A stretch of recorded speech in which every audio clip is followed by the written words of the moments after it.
Time बहुत कम इसलिए जा रहे हैं।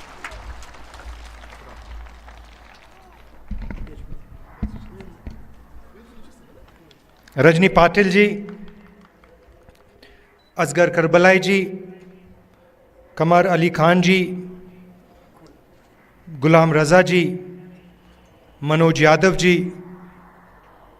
यूसुफ अली जी, कांग्रेस पार्टी के हमारे प्यारे कार्यकर्ता भाइयों और बहनों, आप सबका यहाँ बहुत बहुत स्वागत, नमस्कार।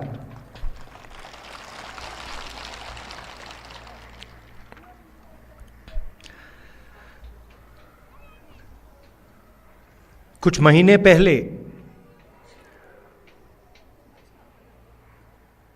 कन्याकुमारी से हम कश्मीर तक चले थे। यात्रा को हमने भारत जोड़ो यात्रा नाम दिया था और हमारा लक्ष्य जो बीजेपी और आरएसएस देश में नफरत और हिंसा फैला रहे हैं, उसके खिलाफ खड़ा होना, देश में भाईचारा, मोहब्बत फैलाने की हमने कोशिश की। यात्रा का मैसेज था, बहुत अच्छा नारा जो यात्रा में से निकला था, नफरत के बाजार में हम मोहब्बत की दुकान खोलने निकले हैं। और यही आपकी सोच है। पिछले दिनों में अपनी आंखों से मुझे यह देखने को मिला। यात्रा श्रीनगर में नहीं रुकनी थी, यात्रा को लद्दाख में आना था, मगर उस समय सर्दी थी, बर्फ थी और एडमिनिस्ट्रेशन ने हमें मना किया, कहा कि लद्दाख में नहीं जाना चाहिए। तो हमने बात मान ली थी। तो मेरे दिल में था और अभी भी है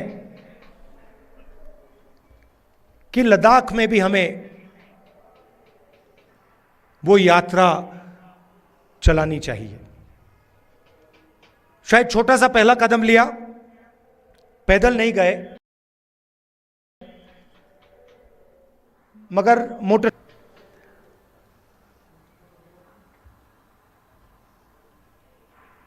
और लद्दाख के कोने कोने में मैं गया, लोगों से बात की, गरीब लोगों से, माताओं बहनों से, युवाओं से, और जो आपके दिल में है उसको समझने की कोशिश की। दूसरे नेता हैं,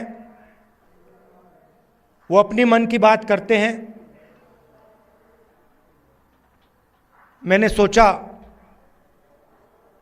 मैं आपकी मन की बात सुनूं।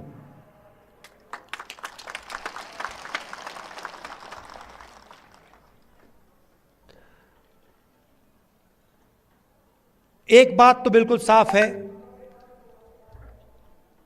कि जो गांधी जी की विचारधारा है, कांग्रेस पार्टी की विचारधारा है, वो लद्दाख के खून में और डीएनए में है। और मैं सिर्फ नहीं बोल रहा हूं आपको, ये मत समझिए कि मैं आपको भाषण में बात बोल रहा हूं।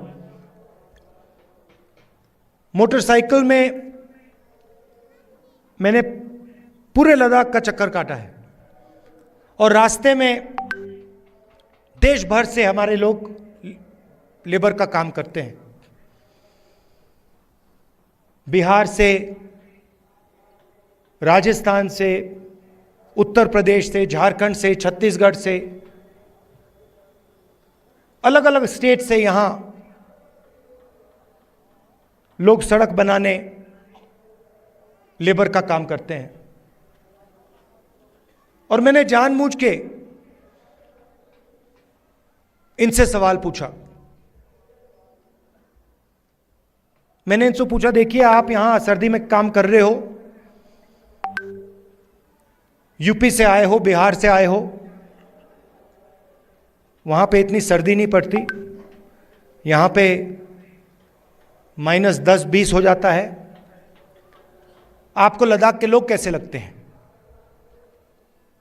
क्या आपको लगता है कि यहां आप अकेले काम कर रहे हो या लद्दाख के लोग आपकी मदद करते हैं, आपको प्यार दिखाते हैं? मैंने उनसे पूछा, और एक से नहीं, अनेक लेबरर्स से मैंने पूछा,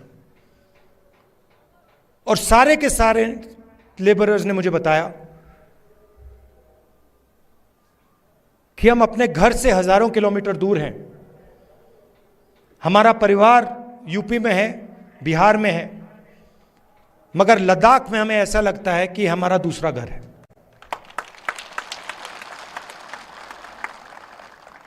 यहां पे जो भी कठिनाई होती है, पत्थर गिर जाते हैं, चोट लग जाती है, सर्दी होती है, भूख लग जाती है, लद्दाख के लोग हमारी मदद करते हैं। और जब भी हम उनके पास मदद के लिए जाते हैं, वो एकदम हमारी मदद करते हैं। तो ये आपके डीएनए में है। आप एक साथ इज्जत के साथ, बिना नफरत के रहते हो, और जो कांग्रेस पार्टी विचारधारा है वो आपके दिल के अंदर है। तो इस दौरे में आपने मुझे क्या बताया? सबसे पहले आपने बोला कि जो आपका रिप्रेजेंटेशन होना चाहिए, जो आपकी राजनीतिक आवाज होनी चाहिए, जो आपके लोकल गवर्नमेंट्स के लीडर होने चाहिए, वो आवाज आपकी दबाई जा रही है। आप जरूर यूनियन टेरिटरी बने, मगर आपके जो हक हैं, आपके जो अधिकार हैं, वो आपको नहीं मिल रहे हैं। ये आपने पहली बात बोली। दूसरी बात आपने बोली कि जो रोजगार के वायदे आपसे किए गए थे, वो वायदे झूठे थे,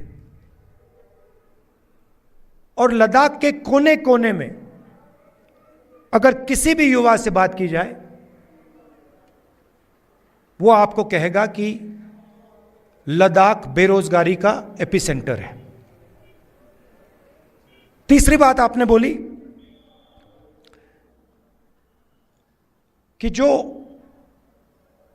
सेलफोन की कवरेज होनी चाहिए, जो कम्युनिकेशन का सिस्टम होना चाहिए, वो नहीं है। यहां शायद आपने लोकल एयरपोर्ट की भी बात की कि यहां पे आपका एयरपोर्ट है मगर हवाई जहाज नहीं आता है। तो मैंने आपकी बात सुनने की कोशिश की, और कांग्रेस पार्टी आपके साथ खड़ी है, और आपकी जो स्ट्रगल है, चाहे वो आपकी जमीन का मामला हो, चाहे वो रोजगार का मामला हो, चाहे वो आपका जो कल्चर है, आपकी जो भाषाएं हैं, उसकी रक्षा करने की बात हो, हम आपके साथ एक साथ खड़े हैं।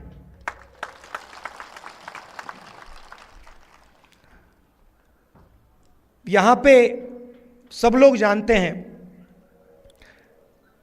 कि बहुत सारे नेचुरल रिसोर्सेज हैं। 21वीं सदी में सोलर एनर्जी की बात की जाती है, और लद्दाख में सोलर एनर्जी की कोई कमी नहीं है। बीजेपी के लोग ये जानते हैं समझते हैं कि अगर आपको रिप्रेजेंटेशन दिया जाए तो फिर वो आपसे आपकी जमीन नहीं छीन पाएगी। मामला जमीन का है और बीजेपी के लोग जो आपकी जमीन है आपसे लेना चाहते हैं। अदानी जी के बड़े बड़े प्रोजेक्ट्स यहां लगाना चाहते हैं और उन प्रोजेक्ट्स का फायदा आपको नहीं दिलवाना चाहते हैं। हम ये कभी होने नहीं देंगे।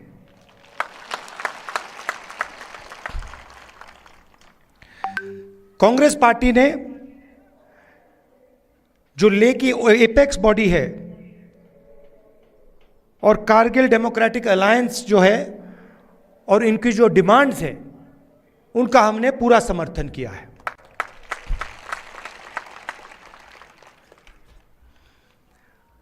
आखिरी बात मैं आपसे कहना चाहता हूं, लद्दाख एक स्ट्रेटेजिक जगह है और यहां आने पर, खासतौर से जब मैं पैंगोंग लेक में था, तो एक बात बिल्कुल साफ है कि चाइना ने हिंदुस्तान की जमीन ली है। हजारों किलोमीटर जमीन हिंदुस्तान की चाइना ने हमसे छीनी है। और दुख की बात है कि हिंदुस्तान के प्रधानमंत्री ने ऑपोजिशन की मीटिंग में कहा कि हिंदुस्तान का 1 इंच किसी ने नहीं लिया है। यह सरासर झूठ है। लद्दाख का हर व्यक्ति इस बात को जानता है कि लद्दाख की जमीन चाइना ने हिंदुस्तान से ली है और प्रधानमंत्री जी सच नहीं बोल रहे हैं। और आपका जो रोल रहा है, खासतौर से कारगिल का रोल रहा है, उसके बारे में भी मैं कहना चाहता हूं। जब भी हिंदुस्तान को आपकी जरूरत पड़ी है, जब भी बॉर्डर पे युद्ध हुआ है, तो कारगिल के लोग एक आवाज के साथ हिंदुस्तान के साथ खड़े हुए हैं। यह आपकी हिस्ट्री है। यह आपने एक बार नहीं, अनेक बार देश को दिखाया है। तो मैं इसके लिए आपको दिल से धन्यवाद करना चाहता हूं और आपको आश्वासन देना चाहता हूं कि इस देश में बहुत सारे धर्म के लोग हैं, अलग अलग जात के लोग हैं, अलग अलग भाषाएं बोलते हैं लोग। हमारे लिए सब लोग एक हैं और इस देश में सब लोगों को इज्जत से, मोहब्बत से रहना चाहिए। आप यहां आए, आपने अपना कीमती समय मुझे दिया, इसके लिए मैं आपको दिल से धन्यवाद कहना चाहता हूं। और अंत में कहना चाहता हूं कि अब मैं लद्दाख के चारों ओर घुमा हूं और शायद ये हिंदुस्तान की सबसे सुंदर जगह है और यहां के लोग दिल से बात करते हैं, प्यार से बात करते हैं। इसके लिए आप सबको बहुत बहुत धन्यवाद। नमस्कार, जय हिंद, सलाम।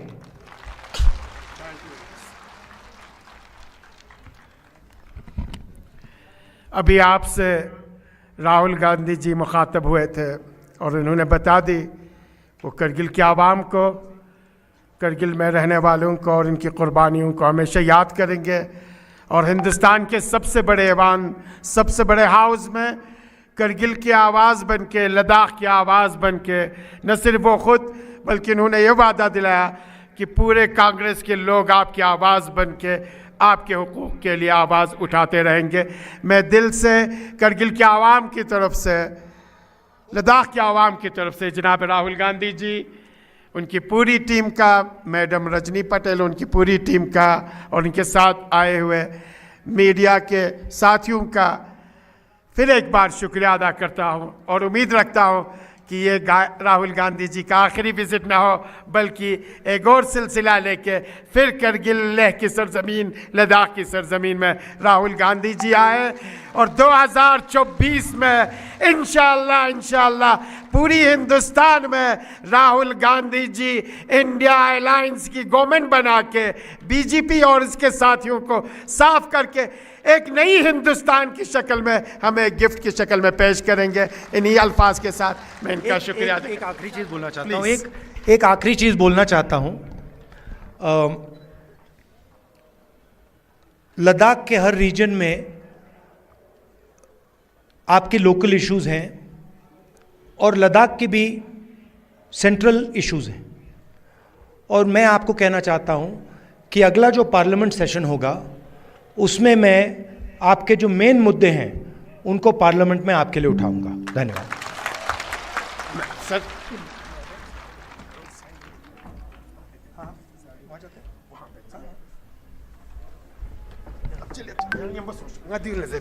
मेहरबानी यंता सगारम बस जुग से यंता दिखा